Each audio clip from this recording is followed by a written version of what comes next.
Dieu a permis que je vive ces choses-là. C'est pour donner de comprendre que le diable, il est réel. Il est réel. Mais il s'appuie sur quoi? Sur notre chair. Sinon, il a été vaincu pour chercher à nous dominer. C'est pourquoi il faut vivre par l'Esprit de Dieu. Marcher par l'Esprit de Dieu. Être conduit par le Saint-Esprit. Alléluia. Alléluia. Le diable est très subtil. Pendant que je te parle, il est en train de te parler. Pour dire tout ce que tu dis là, c'est pas vrai. Pas croire ça. J'aime trop croire les choses. Et dit, tu cherches quoi ici? Regarde l'heure qu'il est. Depuis quelle heure tu es arrivé? Là, tu es assis, tu es fatigué. Tu as mis sauce au feu. Ça a brûlé. Quelqu'un t'attend, tu as donné rendez-vous. Tu n'es pas encore là. Voilà. C'est que tu as perdu ton argent. Il te parle. Parce qu'il ne veut pas que tu écoutes ce que je suis en train de te dire. Frères, sœurs, le temps est arrivé où on doit se réveiller. Le diable s'est introduit dans l'église. Alléluia. Alléluia. Alléluia. Alléluia. Ils m'ont dit de donner un exemple que j'ai donné. Je vais donner puis on va prier. J'avais un petit avec qui je vais m'amuser. J'aime beaucoup de sorcières. Grand enfant, 4 ans, 5 ans, jusqu'à... Ça s'appelle Ahmed. J'arrive à l'église. L'homme était dans la salle, la portière, dans la salle des commandos, parce que ça n'avait pas de place. Après, viens. Il y a le tonton qui est en baisse. C'est qui? Ahmed lève les yeux. Puis il te voit. Puis il te donne ton curriculum vitae, ta date de naissance. Il a 14 ans. Ce que tu as mangé avant de venir, il dit à tonton. Et il me dit, non. Oui, c'est pas ce qu'il est devenu. C'est un petit sorcier. Lui, dans lui, c'est un bon zoomer. Un sorcier. À l'église. Et mais non, tonton, tu vois, tonton là, il n'a pas porté caleçon. On est dimanche. Le monsieur a bien costume, cravate, son parfum.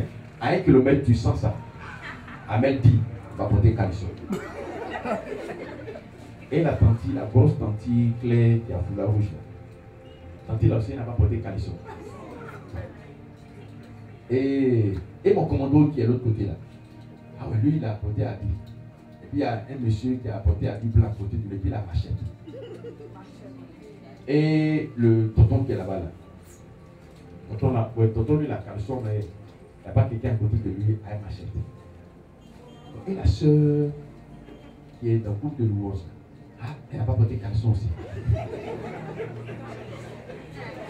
On est dimanche. Comme le pasteur est en train de prêcher, et puis nous on est dans un coin là-bas. Et puis il dit, vous dites Amel et moi. J'ai réfléchi. Quand j'étais le responsable des commandos, si Amel dit Toto n'a pas porté caleçon, je ne voulais même pas dire moi. Il y a une fois qui me disait, mais si tu ne dis pas et toi, comment tu sauras que tu as un caleçon et que tu n'as pas de caleçon? Donc j'ai réfléchi. Amel et moi. Hey! Donc son geste d'abord, bon, je ne sais pas si c'est caleçon là, il n'a pas vu. Il dit Toto, il y a un monsieur qui est à côté de toi. Il a une grosse machette dans sa main. Puis j'ai dit dans mon cœur, Dieu merci.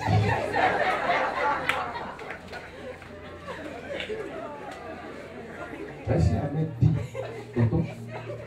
Lui voit ce qu'il veut voir. Il n'a pas porté de caleçon aussi. Ceux pour qui j'ai pris là, je suis mort. Si celui qui prie, il n'a pas de caleçon. Mais il me dit quoi? Il dit, tonton, tu vois, ceux qui n'ont pas de caleçon, on peut les tuer facilement. En fait, pour lui, quand tu n'as aucune protection spirituelle. C'est ça qu'il appelle, tu n'as pas protection, mais tu es nu. Lui, il te voit nu.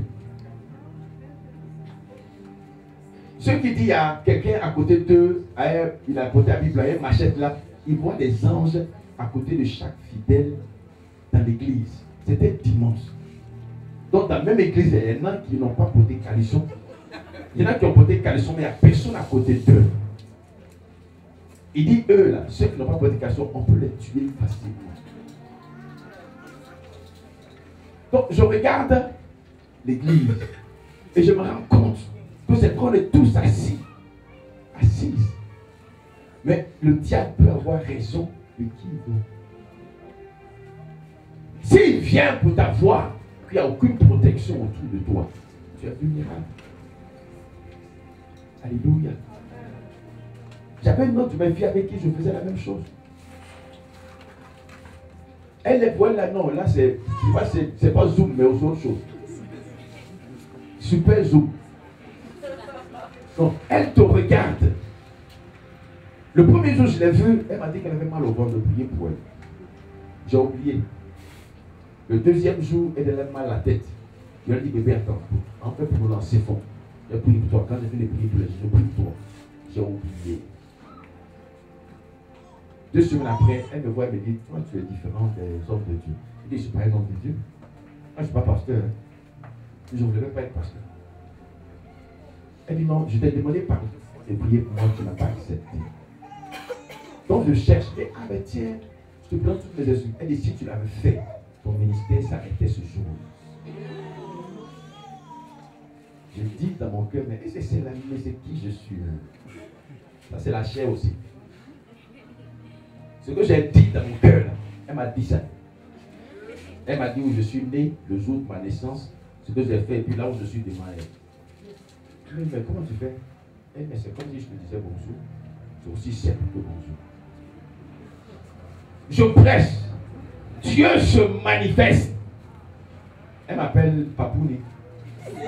Elle dit, mais Papouni, tu n'as rien fait. Tu crois que tu as impressionné qui? Moi, dans mon orgueil, juste des délivrances, des manifestations, boum, boum, boum, boum, waouh, elle dit, tu n'as rien fait. Que les démons qui se sont manifestés là, nous souvent, on permet qu'ils se manifestent pour donner à l'homme de Dieu, pour lui faire croire qu'il est puissant, pour lui donner d'être orgueilleux. Elle dit, de la même manière, tu les chasses là, je les chasse aussi. Quand ils désobéissent, il y a quel type comme ça?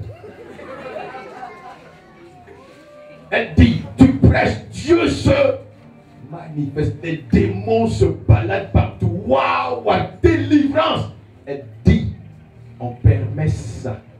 Et toi, tu crois que tu es puissant, que tu es orgueilleux. Mais quand tu sors et tu dis, ouais, toi-même tu sais. Non, Dieu, non, je dis, non, c'était puissant. Mais tu ne dis pas, mais c'est moi aussi, c'est la dernière. Après, tu ne dis pas, mais tu penses. Elle dit, eux, ils créent ça. Mais quand tu as des ailes comme ça, tu te mets contre qui? Dieu ne donne pas sa gloire à un homme, ni son honneur à des statues. Donc quand tu finis une telle chose, et puis tu tentes de prosterner. Avant de bénir Dieu, tu dis non, moi-même je sais que le programme aujourd'hui là, c'était waouh. Les démons sont là et puis se moquent de toi. Tu crois que tu as fait quelque chose? C'est nous-mêmes on a fait. Le diable, il est subtil. Alléluia. Il fait toutes sortes de miracles. J'ai écouté un homme de Dieu. Je vais terminer par là, on va prier. Quand je vais prier à ce temps. Il dit qu'il allait à un programme, assister à un autre secteur de Dieu, tel que Dieu utilise puissamment. Et pendant qu'il est assis, il dit le gars donne des paroles de connaissance. Il y a quelqu'un qui est assis, tu vas avoir un compte de banque fourni dans 3 jours. Il y a quelqu'un d'autre qui est là. Il y a un homme d'affaires qui va venir te rencontrer. Il y a quelqu'un d'autre qui est là, il te donne ton nom si tu veux. Et puis les choses qu'il a dites, il donne avec précision. Il y a aujourd'hui même, tu vas à ta banque, tu vas voir qu'ils ont versé tellement de millions sur ton compte. Et les gens viennent rendre témoignage. C'est vrai. Il y a des femmes qui vomissent leur cancer, leur fibrome. Dieu se manifeste. Et il est assis, il regarde, et Dieu ouvre son esprit Et il voit deux démons, le démon des miracles et le démon de la prospérité. Il dit le démon de la prospérité, mais comme le Père Noël, avec tout l'or, toute la richesse sur son corps. Et j'ai compris, quand vous lisez Ézéchiel, le chapitre 28, lisez tous les trésors qui accompagnaient Lucifer.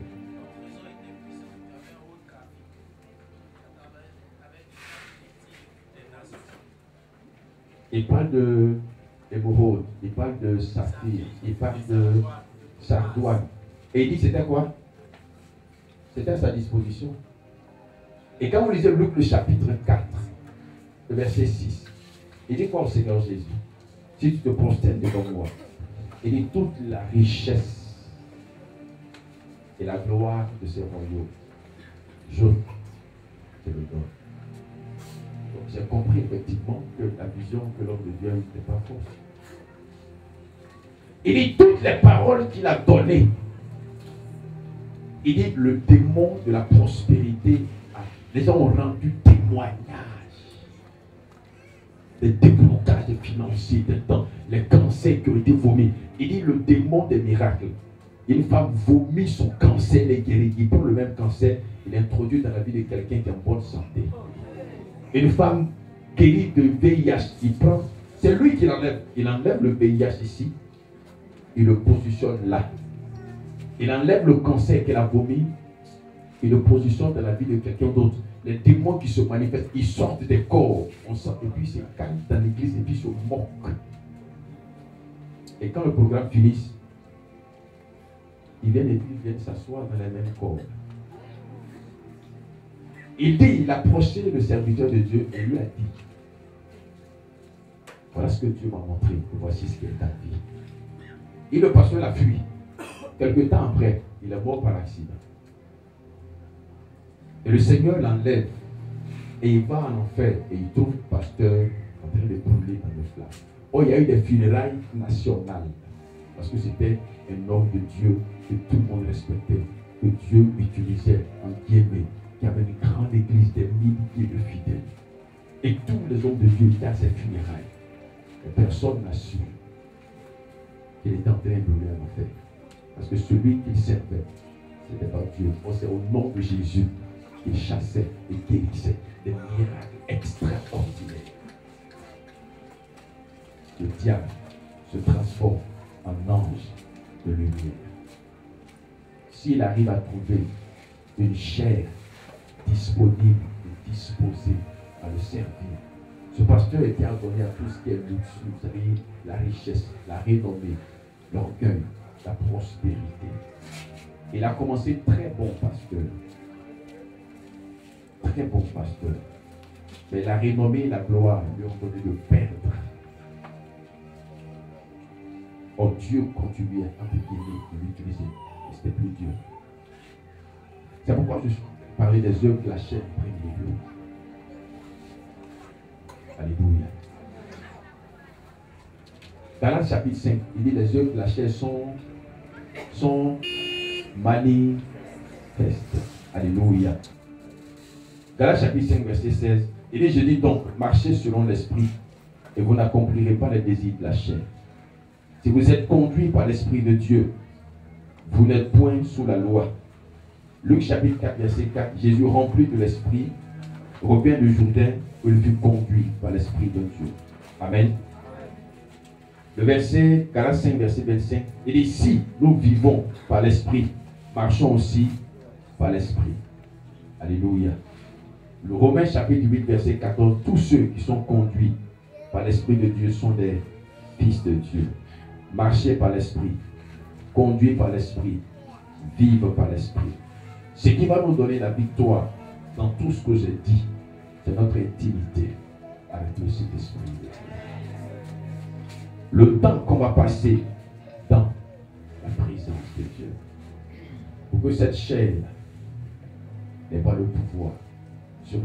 Quand on va finir, tu vas aller, quand tu vas sortir de ce lieu, la même chair va se manifester. Après, on va écouter. Ça va se manifester. La seule chose qui te donne d'avoir le dessus, c'est ton intimité avec Dieu. Combien de temps tu passes dans la prière? Tu pries combien d'heures? Tu lis la Bible combien de fois? Combien d'heures? Tu jeûnes combien de temps dans la semaine? Tu vis ton christianisme là comment? Et tu attends des bénédictions du ciel. Dieu va te la donner. Mais le diable viendra prendre. Parce qu'il va s'appuyer sur quoi? Sur une colère, sur une médisance, sur une cupidité, sur quelque chose qui vient de ta chair. Il va te pousser à te mettre en colère. Et quand tu vas commencer à prier, il va s'appuyer sur ta chair et te faire sortir de la présence de Dieu. Longtemps tu pries là, tu as besoin. Il faut être intelligent un jour. Tes camarades sont mariés, tu vas à l'église, là, comment tu es devenu? C'était comme ça avant. Tu as donné ton argent, les pasteurs veulent ton argent, église, tu as fait action prophétique, tu as fait ceci, tu n'as rien, tu ne vois pas, tu n'es pas intelligent. Il va envoyer de tes camarades te dire ça, ou il va te dire ça toi-même. Tu fais quoi même à l'église là? Envoie un marabout. Eux, ils sont rapides. Ou bien tu es assis à la maison, tu es assis, maintenant ton culte, tu le fais sur Internet. Tu es fatigué des églises. C'est vrai, il y a des gens, des pasteurs, il y a des chrétiens qui vont te blesser, te frustrer, te prendre des choses. Mais toi, quelle est ta relation avec Dieu? Nous sommes en guerre. Et la première des guerres, ou la première personne qu'on dit que tu dois te lever, c'est ta chair. C'est pas Satan. C'est nous, c'est moi-même. C'est ton follower. Parce que la première des choses qui se lève contre toi, Satan va toujours s'appuyer là-dessus pour chercher à te vaincre. Il va te pousser dans l'erreur pour que Dieu te frappe. Il va te pousser à faire des choses pour que Dieu puisse te frapper. Je prie que tu refuses ça. Parce que Jésus a vaincu cette chair. Alléluia. Par le Saint-Esprit, tu es capable de vaincre. Mais pour vaincre, il faut avoir une intimité avec lui. À partir de ce soir, quand tu vas partir à la maison, dis-toi que je suis allé. Et le monsieur qui parlait là dit beaucoup de choses. Et je retiens une seule chose. Mais de l'ordre dans ma vie. Tu as décidé de mentir, tu ne peux pas arrêter. Tu as décidé d'arrêter, du moins tu ne peux pas arrêter. Ce que tu fais, tu as pris des décisions plusieurs fois. Tu as gêné même, tu n'as pas pu. Tu t'es retrouvé en train de commettre les mêmes choses.